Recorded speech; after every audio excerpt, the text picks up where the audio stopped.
नमस्कार साथियों, मैं रामावतार जहांगीर एक बार फिर आपके सामने उपस्थित हुआ हूँ। संस्कृत विषय का एक महत्वपूर्ण विषय संस्कृत अनुवाद, जिसको हम आज पूरी नियमानुसार अनुसार इसका निरूपण करेंगे।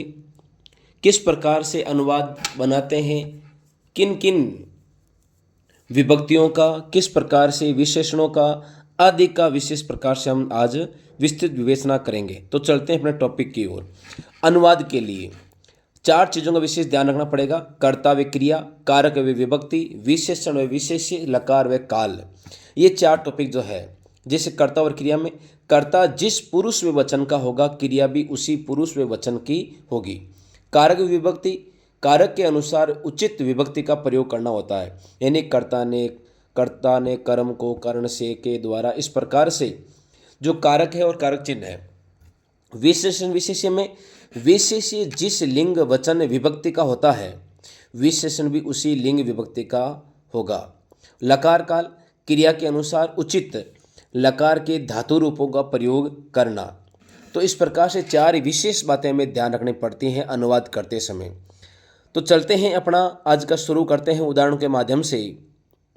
छात्र पढ़ रहा है, या छात्र जो है वो एक वचन में है, मतलब एक छात्र पढ़ रहा है, तो वाक्य भी एक वचन में बनेगा।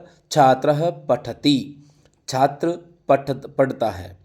दो छात्र पढ़ रहे हैं, द्विवचन की बात आ रही है, तो द्विवचन में कर्ता भी द्विवचन में हो जाएगा और क्रिया भी उसकी द्विवचन में हो जाएगी। छात्रौ पठतः, दो छात्र पढ़ते हैं। अनेक छात्र पढ़ते हैं, बहुवचन की बात हो रही है, तो छात्राः पठन्ति, छात्र पढ़ते हैं या पढ़ रहे हैं। तो इस प्रकार से ये एक वचन, द्विवचन और बहुवचन के रूप बनेंगे।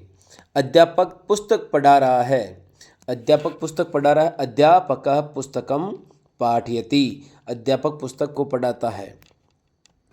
तो दो अध्यापक पुस्तक पढ़ा रहे हैं।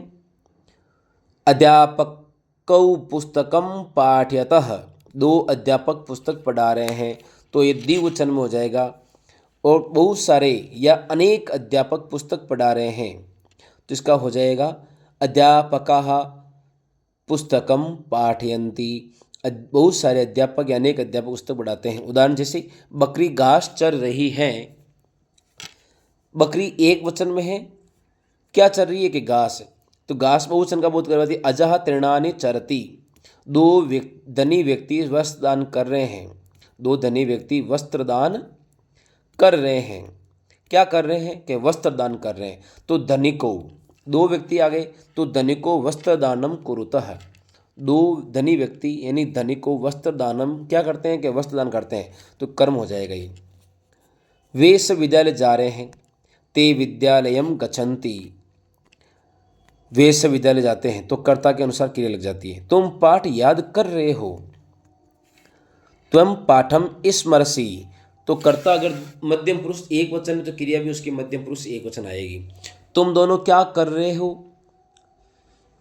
युवाम किम कुरुतः, कर्ता द्विवचन में है, तो उसकी क्रिया भी द्विवचन में आएगी। तुम सब घूमने जा रहे हो। यूयम, यूयम भ्रमणाय गच्छत, तुम सब भ्रमण करने के लिए जाते हो।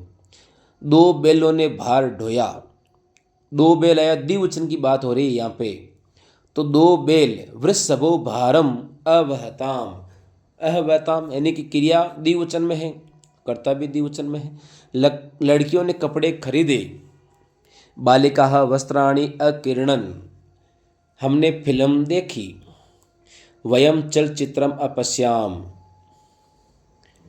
सैनिक देश की रक्षा कर रहे हैं। सैनिक देश की रक्षा, सैनिक बोले तो बहुवचन की बात आ रही है, तो सैनिका देशम रक्षन्ति, सैनिक जो शब्द है वो बहुवचन का बोध करवाता है, इसलिए बहुवचन के अनुसार क्रिया बहुवचन आएगी। सैनिक शत्रुओं से रक्षा करते हैं। सैनिकाः शत्रुभ्यः रक्षन्ति, शत्रुओं से रक्षा करते हैं, पंचमी बहुवचन हो जाएगा। तो इस प्रकार मैं आलस्य का त्याग करूँगा, मैं आलस्य का त्याग करूँगा। अहम आलस्यम त्यक्ष्यामि, अहम आलस्यम त्यक्ष्यामि, त्यज धातु के योग में। अगला उदाहरण आता है, गायक गीत गाएगा। गायकः गीतम गास्यति, ये तुम सब कार्य समाप्त करो। यूयम कार्यम समापयत, तुम सब कार्य को समाप्त करो। डॉक्टर इलाज करता है। चिकित्सक उपचारम करोति, तो कर्ता के अनुसार क्रिया। पिता पुत्रों को पालता है। पिता पुत्रान पालयति, पुत्रों को, यानी कि द्विवचन की बात आ रही है बहुवचन में। पुत्रों को बहुवचन की बात आ रही है तो पुत्रान, वे सब फुटबॉल खेल रहे हैं। ते पाद कदुगम क्रीडन्ति, कर्ता के अनुसार क्रिया भी बहुवचन में। मुझे घर जाना चाहिए। अहम गृहम गच्छेयम, गम धातु विधिलिंग लकार में। फूलों पर भौरे गुंजार कर रहे हैं। फूलों पर भौरे गुंजार करें। पुष्पेषु भ्रमरा गुंजन्ति, कर्ता के अनुसार क्रिया में भी बहुवचन। पुष्पों पर भंवरे गुंजार करते हैं, गुंजन करते हैं। पेड़ों पर पक्षी कलरव करते हैं। वृक्षेषु खगः कलरवम कुर्वन्ति, पेड़ों पर खग यानी पक्षी कलरव कुंजन करते हैं। आकाश में, पक्षी आकाश में उड़ रहे हैं। खगः आकाशे उडयन्ति, उडयन्ति की जगह हम ये भी कर सकते हैं उत्पतन्ति। विद्यालय के पास या समीप अस्पताल है। विद्यालय से समीपे चिकित्सालय अस्ति, विद्यालय से समीपे, समीपे के योग में विद्यालय शब्द में षष्ठी विभक्ति का प्रयोग होता है। चिकित्सालय अस्ति। वह सूरज की ओर देख रहा है। सह सूर्यम प्रति पश्यति, सह सूर्यम प्रति पश्यति, प्रति के योग में सूर्य शब्द में द्वितीया। मेहनत के बिना धन नहीं मिलता। परिश्रमेण विना धनम न प्राप्यते, तो विना के योग द्वितीया, तृतीया और पंचमी तीनों विभक्तियाँ लगती है और एक समय में केवल एक विभक्ति का प्रयोग यह होता है। तो यहाँ परिश्रम भी कर सकते हैं, परिश्रमेण भी कर सकते हैं हम।